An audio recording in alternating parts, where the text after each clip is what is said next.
लगती। आप किसी को बोलने दिए हैं, हम आपके बोले हुए शब्दों को दोहराते हैं और अपने जीवन को चलाते हैं।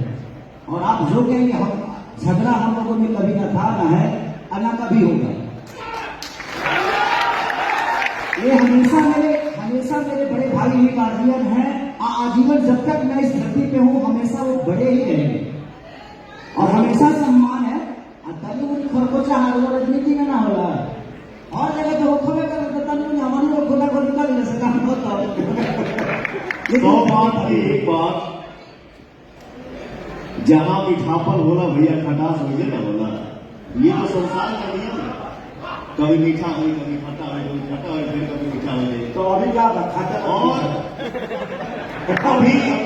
अभी आज के समय में जहां भी देखिए वहां सिर्फ और सिर्फ मीठा ही मीठा। बहुत बढ़िया, ठीक है। और एक लाइन में यही गुनगुनाऊंगा, तोहरा